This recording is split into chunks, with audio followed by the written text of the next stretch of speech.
Salutations, chers amis. Je crois que le Saint-Esprit vous a guidé ici aujourd'hui, et il est important pour vous de savoir que vous êtes parmi les élus.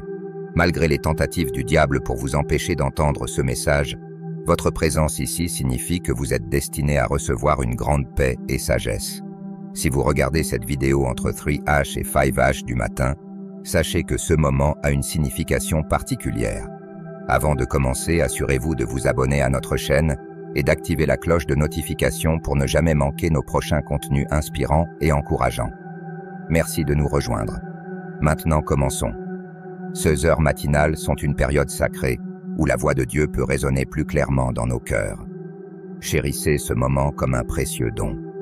Nous allons explorer 5 révélations profondes qui vous rapprocheront de Dieu comme jamais auparavant. Ces révélations approfondiront votre lien spirituel avec Jésus, dissiperont toute anxiété et vous aideront à surmonter les forces obscures. Il est crucial de commencer ce voyage par une prière. Je vous invite à fermer les yeux et à laisser l'Esprit rafraîchir votre esprit pendant que nous prions ensemble. Cher Père Céleste, nous sommes reconnaissants pour cette opportunité de nous rassembler en ce temps serein et sacré. Nous cherchons ta présence pour remplir nos cœurs et nos esprits. Nous te demandons de dissiper toutes les forces obscures et tout mal qui cherche à nous déranger. Protège-nous par ta protection, Seigneur, et que ta paix descende sur chaque spectateur en ce moment.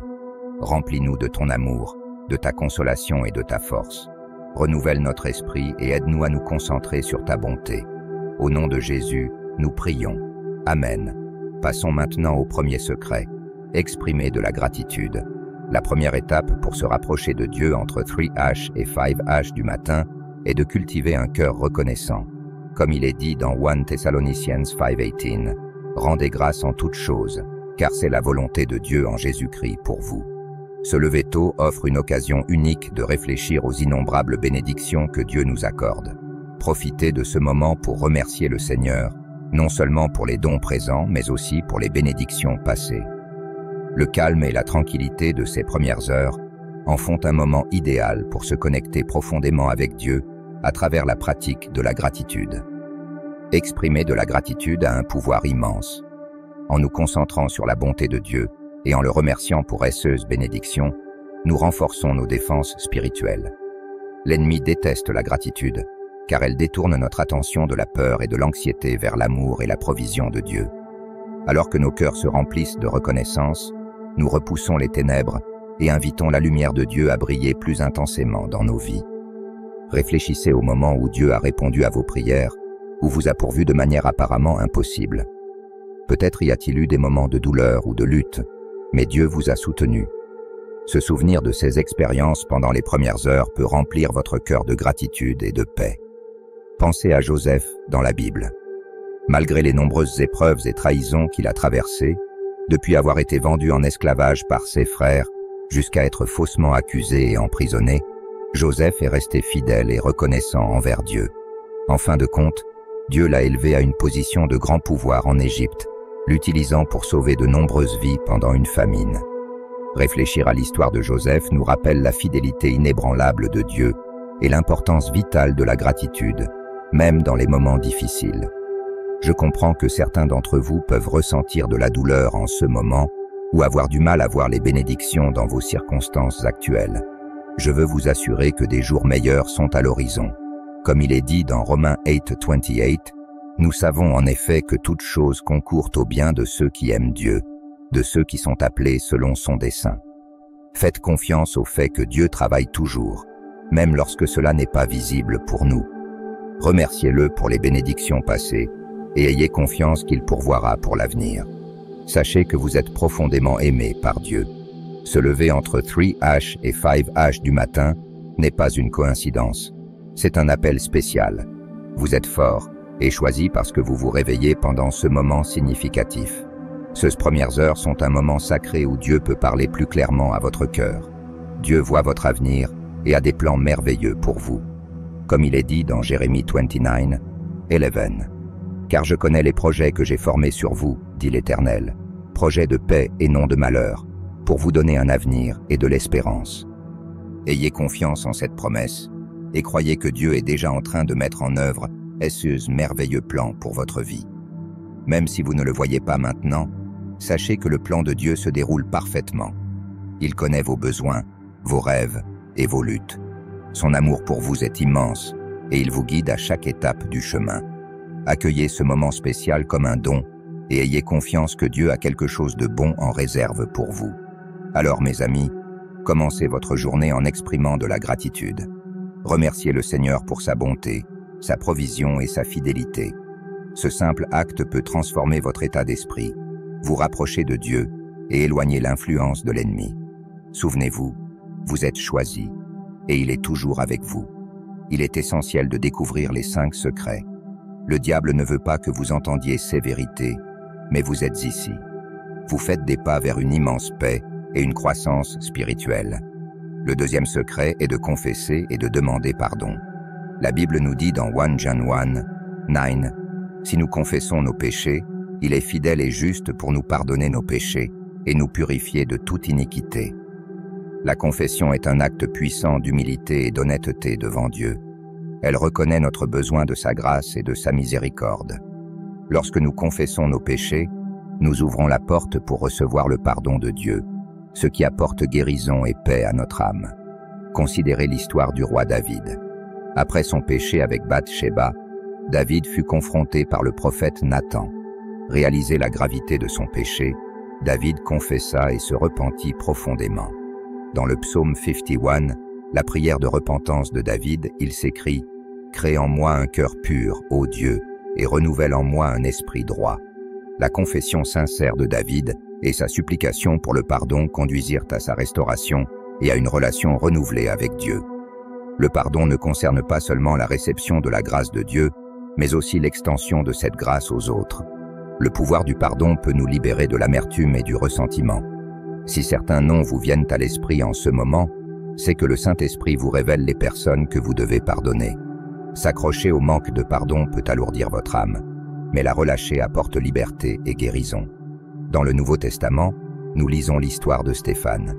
Alors qu'il était lapidé à mort, Stéphane pria « Seigneur, ne leur impute pas ce péché ». L'acte de pardon de Stéphane, même face à la mort, est un exemple profond du pouvoir et de l'importance du pardon envers les autres. Il est également crucial de se pardonner soi-même. Souvent, nous nous accrochons à la culpabilité et à la honte pour nos erreurs, mais Dieu nous appelle à libérer ces fardeaux. Le sacrifice de Jésus sur la croix était pour tous nos péchés, passés, présents et futurs. Romains 8:1 déclare « Il n'y a donc maintenant aucune condamnation pour ceux qui sont en Jésus-Christ. » Accepter le pardon de Dieu pour nous-mêmes nous permet de marcher dans la liberté et la grâce qu'il offre. Considérez Jésus sur la croix. Dans ces derniers moments, il pria « Père, pardonne-leur, car ils ne savent ce qu'ils font. » La volonté de Jésus de pardonner à ceux qui l'ont crucifié est l'exemple ultime de la grâce et de l'amour sans limite de Dieu. Amis, prenez ce moment pour confesser vos péchés à Dieu. Laissez son pardon vous envahir et purifier votre cœur. S'il y a des personnes que vous devez pardonner, demandez à Dieu la force de libérer toute amertume ou douleur. Et n'oubliez pas de vous pardonner vous-même, sachant que Jésus a déjà payé le prix pour vos péchés. Peut-être avez-vous blessé quelqu'un que vous aimez par des mots ou des actions, et la culpabilité pèse lourdement sur votre cœur. Ce moment matinal est l'occasion parfaite pour présenter cette culpabilité devant Dieu. Confessez-la lui et demandez-lui son pardon. Peut-être luttez-vous pour pardonner à un membre de votre famille qui vous a fait du tort, un parent, un frère ou une sœur, ou même un ami proche. La douleur qu'ils ont causée peut encore être vive, mais s'accrocher à cette douleur ne fait que vous nuire. Certains d'entre vous pourraient lutter contre l'autocondamnation. Vous pouvez sentir que vous avez échoué dans vos responsabilités en tant que parent, conjoint ou dans votre carrière, rejouant sans cesse vos erreurs dans votre esprit, incapable d'aller de l'avant. Souvenez-vous, la grâce de Dieu est suffisante pour vous. Confessez-lui vos sentiments d'échec et laissez son pardon vous apporter la paix. Le pouvoir transformateur du pardon pour votre esprit est profond. Il vous libère des chaînes de l'amertume et du remords, vous permettant d'embrasser pleinement l'amour et la tranquillité de Dieu. À travers le pardon, nous nous alignons avec le dessein divin de Dieu et nous nous ouvrons à sa présence guérissante. Vous faites un excellent travail, mes amis. Il est essentiel de visionner tous les 5 secrets, car chacun s'appuie sur le précédent, vous guidant plus près de Dieu. Bien que l'adversaire puisse essayer de vous éloigner de ces révélations, vous êtes ici, et je vous félicite d'avoir tenu jusqu'à présent dans la vidéo. Secret 3. Soumettez vos plans au Seigneur. La troisième clé pour approfondir votre relation avec Dieu, en particulier entre 3H et 5H du matin, est de consacrer vos projets à lui. Proverbe 16. 3 nous instruit. Recommande à l'Éternel tes œuvres, et tes projets réussiront. Soumettre vos plans au Seigneur implique de rechercher sa guidance et sa sagesse dans chaque aspect de votre vie, en faisant confiance au fait que ce plan surpasse les nôtres et en se soumettant à sa volonté divine. Considérez l'histoire de Néhémie. Lorsqu'il apprit la destruction des murs de Jérusalem, il fut profondément troublé. Il répondit par la prière et le jeûne, cherchant sincèrement la guidance de Dieu. Néhémie consacra ses plans au Seigneur, et en retour, Dieu lui accorda faveur et ressources nécessaires pour restaurer les murs. Le triomphe de Néhémie fut le résultat direct de son engagement à aligner ses projets avec la volonté de Dieu. Dans votre propre vie, vous pouvez avoir des ambitions et des rêves qui sont importants pour vous, qu'ils concernent votre carrière, des projets personnels ou des relations. Présentez ces plans à Dieu. Cherchez sa guidance et sa clarté. Faites confiance au fait qu'il sait ce qui est le mieux pour vous et vous dirigera en conséquence. Commencez chaque journée en demandant à Dieu de guider votre chemin. Recherchez sa sagesse et ayez confiance en sa direction. Assurez-vous que vos projets sont en harmonie avec les enseignements et les valeurs de Dieu. Si vos objectifs honorent Dieu et avancent son royaume, il les soutiendra et les établira. Restez réceptifs à sa direction et soyez prêts à ajuster vos plans selon sa volonté, en vous souvenant toujours que ces plans sont finalement pour votre bien.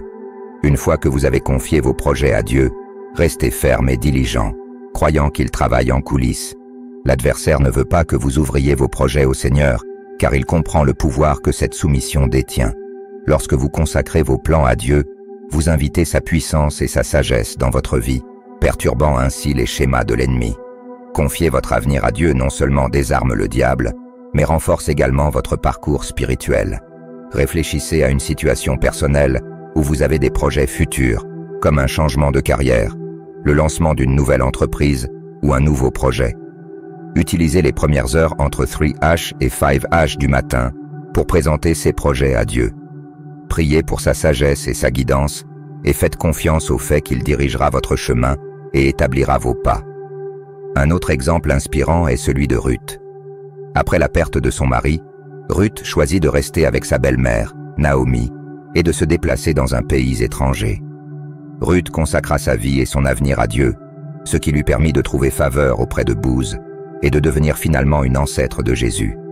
Son histoire illustre les bénédictions qui suivent lorsque nous faisons confiance à Dieu pour nos projets et notre avenir. En contemplant vos projets, permettez au Saint-Esprit de vous guider. Il peut révéler des domaines où vous devez lâcher prise ou proposer de nouvelles directions auxquelles vous n'aviez pas pensé. Ayez confiance que les plans de Dieu pour vous sont bons et qu'il est fidèle pour vous guider.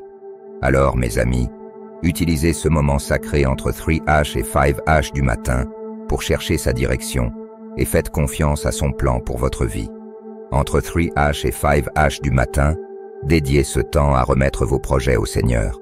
Cherchez sa direction, alignez vos objectifs avec sa volonté et faites confiance à ce qu'il dirigera vos pas. En le faisant, vous expérimenterez la paix et l'assurance, sachant que Dieu est en contrôle et que ces plans pour vous sont parfaits. Secret 4. Renforcez votre foi. La quatrième clé pour se rapprocher de Dieu pendant les heures matinales est de fortifier votre foi. La foi est un thème central dans la Bible, mentionné plus de 450 fois, soulignant son importance dans notre relation avec Dieu. Hébreux 11:1 définit la foi comme suit. Or la foi est une ferme assurance des choses qu'on espère, une démonstration de celles qu'on ne voit pas. Même les disciples qui marchaient de près avec Jésus ont fait face à des défis avec leur foi. Un récit mémorable dans le livre de Matthieu raconte une nuit orageuse lorsque Jésus et ses disciples étaient dans une barque. Terrifiés, les disciples réveillèrent Jésus en disant « Seigneur, sauve-nous, nous périssons. » Jésus répondit « Pourquoi avez-vous peur, gens de peu de foi ?» Il calma ensuite la tempête, démontrant sa puissance et l'importance de lui faire confiance. Cette histoire rappelle la lutte des disciples avec la foi et l'appel de Jésus à nous faire confiance, même en temps troublés. Tout comme les disciples ont affronté une tempête et ont été appelés à avoir foi, nous aussi pouvons rencontrer des tempêtes dans nos vies qui mettent notre foi à l'épreuve. Pourtant, Jésus nous encourage à faire confiance à son contrôle et à sa capacité à calmer les tempêtes dans nos vies. Pour renforcer votre foi, plongez-vous dans la parole de Dieu. Romains 10:17 dit « Ainsi la foi vient de ce qu'on entend, et ce qu'on entend vient de la parole de Christ. » Plonger dans la Bible et réfléchir à ses enseignements approfondit votre compréhension des promesses de Dieu et renforce votre confiance en lui. Faites-en une habitude de prier, demandant à Dieu de remplir votre cœur de foi. Soyez ouverts avec Dieu concernant vos doutes et vos luttes. Dans Marc 9:24, un père cherchant la guérison pour son fils s'écria « Je crois, viens au secours de mon incrédulité. » Cette prière sincère illustre que même lorsque notre foi vacille, nous pouvons demander à Dieu de la fortifier. Consacrez du temps chaque matin pour prier afin d'augmenter votre foi. Réfléchissez aux instances où Dieu a démontré sa fidélité dans votre vie. Envisagez de tenir un journal pour documenter les prières exaucées et les moments de provision divine. Ces réflexions peuvent servir d'encouragement pendant les périodes difficiles. Une autre manière efficace de renforcer votre foi est à travers la communion avec d'autres croyants. Partager des témoignages et offrir un encouragement mutuel aide à construire une base solide de foi communautaire. Hébreux 10:25 conseille « Et veillons les uns sur les autres pour nous inciter à l'amour et aux bonnes œuvres, en nous assemblant, comme c'est la coutume de certains, mais en nous encourageant réciproquement. Et cela d'autant plus que vous voyez le jour s'approcher. En vous concentrant sur le renforcement de votre foi, souvenez-vous que Satan est opposé à votre croissance dans votre relation avec Dieu. Il est enragé par votre engagement envers la parole de Dieu et vos efforts pour approfondir votre foi. Cependant, prenez réconfort en sachant que celui qui est en vous est plus grand que celui qui est dans le monde. Réfléchissez au domaine de votre vie où votre foi a besoin d'être plus forte. Que vous soyez confronté à une décision difficile, des préoccupations de santé ou des défis financiers, utilisez ce moment matinal pour rechercher la présence de Dieu et lui demander de remplir votre cœur de foi. Faites confiance à sa guidance et sachez qu'il vous conduira à travers toute tempête. Alors mes amis, consacrez ce moment sacré entre 3h et 5h du matin à nourrir votre foi. Plongez-vous dans les Écritures, priez pour avoir une confiance plus forte en Dieu et engagez-vous avec d'autres croyants qui peuvent offrir soutien et encouragement. En le faisant, vous connaîtrez une croissance de votre foi et une connexion plus profonde avec Dieu. Secret 5. Aimez et servez les autres. La 5e clé pour se rapprocher immensément de Dieu durant les premières heures est d'embrasser l'appel à aimer et servir les autres. Jésus a placé une importance profonde sur l'amour dans ses enseignements, en faisant la pierre angulaire de notre foi. Dans Jean 13:34, Jésus commande « Je vous donne un commandement nouveau, aimez-vous les uns les autres. Comme je vous ai aimé, vous aussi aimez-vous les uns les autres. En montrant cet amour, tout le monde reconnaîtra que vous êtes mes disciples. » Ce principe ne se limite pas à des moments spécifiques, mais doit être une pratique continue tout au long de votre journée. Lorsque vous vous réveillez chaque matin, recherchez des moyens de montrer de l'amour et de servir ceux qui vous entourent. Réfléchissez à la parabole du bon samaritain trouvée dans Luc 10:37. Dans cette histoire, un homme attaqué et laissé blessé par des voleurs est ignoré par 2 chefs religieux. Cependant, un samaritain qui était vu comme un étranger s'arrête pour l'aider. Il soigne les blessures de l'homme, le transporte dans une auberge et couvre ses frais. Cette parabole illustre que le véritable amour et service transcendent les divisions sociales et le confort personnel. Elle souligne l'importance de montrer de la compassion et de la bonté à tout le monde, indépendamment de leur identité. De même, Matthieu 25:35 met en avant l'importance de servir ceux qui sont dans le besoin comme une expression de notre foi. Quand j'avais faim, vous m'avez donné à manger. Quand j'avais soif, vous m'avez donné à boire. Quand j'étais étranger, vous m'avez accueilli chez vous. Quand j'étais nu, vous m'avez vêtu. Quand j'étais malade, vous m'avez visité. Quand j'étais en prison, vous êtes venus me voir. Les justes seront étonnés et demanderont quand ils ont accompli ces actes. Jésus répond, « En vérité, je vous le dis, Chaque fois que vous l'avez fait à l'un de ces plus petits de mes frères, c'est à moi que vous l'avez fait. Servir et aimer les autres n'est pas simplement une directive, mais une manifestation de l'amour de Dieu à travers nous. En servant ceux qui nous entourent, nous reflétons l'amour du Christ et devenons sa présence dans le monde. Cet acte de dévotion et d'obéissance non seulement honore Dieu, mais transforme également nos propres cœurs. Des exemples personnels peuvent illustrer davantage ce principe. Considérez une personne qui remarque qu'un collègue a du mal avec sa charge de travail. Offrir de l'aide, même pour des tâches mineures, peut avoir un impact significatif. De même, aider un voisin âgé avec les courses ou les travaux de jardinage ne répond pas seulement à un besoin pratique, mais favorise également une relation et démontre l'amour de Dieu en action. Dans la vie quotidienne, de simples gestes de bonté et de service peuvent faire une différence considérable. Tenir la porte pour quelqu'un, offrir un mot d'encouragement ou simplement écouter quelqu'un dans le besoin peuvent tous refléter le cœur de Jésus. Ces actions apparemment mineures ont le potentiel d'égayer la journée de quelqu'un et dans certains cas, même de transformer sa vie. En réfléchissant au sacrifice ultime de Jésus sur la croix, nous voyons l'incarnation de l'amour le plus grand jamais démontré. En donnant sa vie pour l'humanité, Jésus a montré la profondeur de son amour. Dans l'évangile de Jean, il a déclaré « Il n'y a pas de plus grand amour que de donner sa vie pour ses amis ». Son amour désintéressé établit la norme de la manière dont nous devrions aimer et servir les autres. Tout au long de votre journée, gardez à l'esprit que l'amour et le service envers les autres ne sont pas seulement une directive, mais un appel divin qui nous rapproche de Dieu. Laissez son amour couler à travers vous. Envisagez de consacrer les premières heures entre 3h et 5h du matin pour prier pour un cœur désireux de servir et d'aimer les autres comme Jésus l'a fait. Vous êtes arrivé à la fin de cette vidéo et je suis vraiment fier de vous pour être resté jusqu'au bout. Votre engagement à vous rapprocher de Dieu est quelque chose de vraiment remarquable. Si cette vidéo vous a été utile, veuillez vous abonner à la chaîne et restez attentif à d'autres contenus pour soutenir votre parcours spirituel. Que la paix de Dieu, qui surpasse tout entendement, garde vos cœurs et vos esprits en Jésus-Christ.